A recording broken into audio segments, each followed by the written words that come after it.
Most animal lovers who have pets say that they love their pets deeply and consider them very much a part of the family. People cuddle up with them, play various sports and games with them, take extreme care of them, and at times even leave their young children in their care. Normally, these are usually done with domestic pets, mostly dogs and cats. But who sets these rules? That only bonds can be made by humans with certain animals? Aren't the other animals, some of which, although wild by nature, capable of loving and reciprocating love? Let's today look at 5 such cases where humans formed close relationships with unusual animal friends.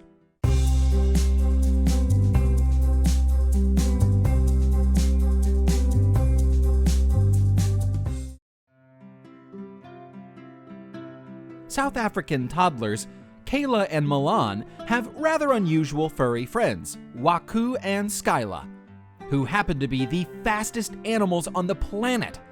Yes, we are talking about cheetahs.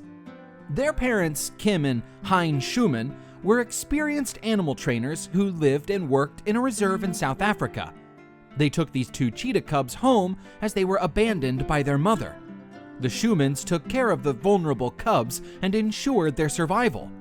The cheetahs live with the Schumanns like any other family member and go out on outings with the family.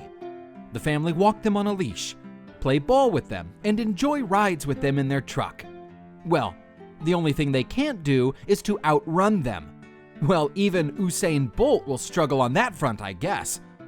The couple hope to reintroduce the cheetahs into the wild when they are about 2 years old and are fully grown.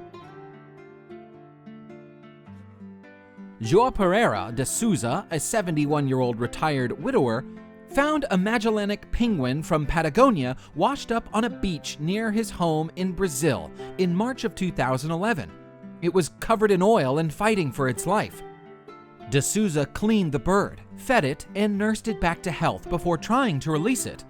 But the penguin wouldn't leave his side. Meet Jing Jing. The bird does head out to sea for days, sometimes months, but always returns.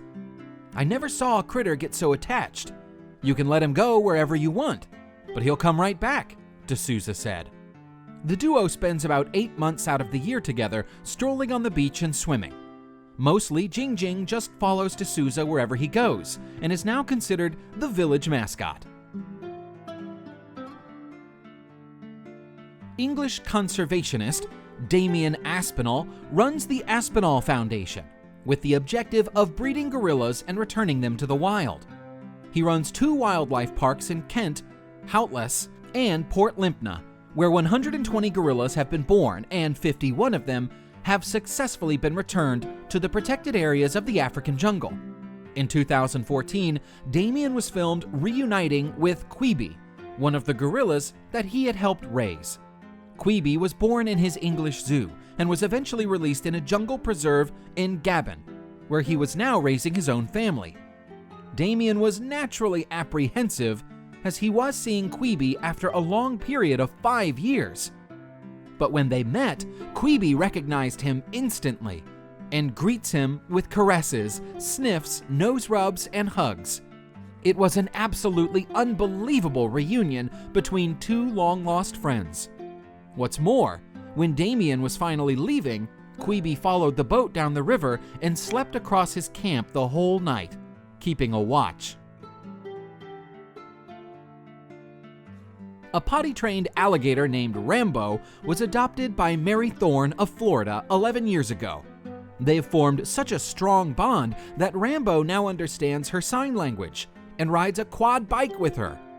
Mary says that Rambo is a gentle gator and loves being petted and goes for walks on a leash. He is somewhat of a local celebrity and has been a star of small shows that Thorne has put on for a few charities in her area. The trained gator has even been photographed riding on an ATV along with Mary on her motorcycle. She adds that Rambo watches TV along with her dogs and is so gentle that kids love him and have pictures taken with him. But in March 2016, Mary got a shock of her life when the Florida Fish and Wildlife Conservation Commission denied her a permit to keep him, as he had grown beyond 6 feet long. After months of negotiating with the commission, she was finally allowed to keep Rambo. In 1969, John Rendell and his friend Anthony Bourke saw a lion cub in Harrods, London, which traded in exotic animals then. They fell in love with him, so they bought him and took him to their Chelsea flat. They named him Christian, and the lion lived with them in their furniture shop. He had a giant tray of cat litter, played with local children in the garden of a churchyard, was fed steak, and taken to restaurants and parties. Within a year, Christian had grown quite large to keep in a residential location. Rendell and Bourke knew that they couldn't keep him much longer.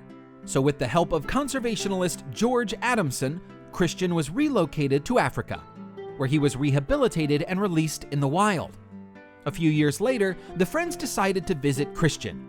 They didn't have much hope of finding him, and even if they did find him, chances of him recognizing them after all these years were slim. But what happened when they met was beyond their imagination. Christian first approached them cautiously, but then quickly leapt into their arms playfully and nuzzled their faces. In fact, his lionesses and cub welcomed them too. Their story has been made into a documentary, Christian, the Lion at World's End. I hope you enjoyed these heartwarming stories, and if you did, then please press the like button and subscribe to the channel. You can see the bell icon below. Please click on it to receive notifications of my future videos. I will see you soon, and thanks for watching.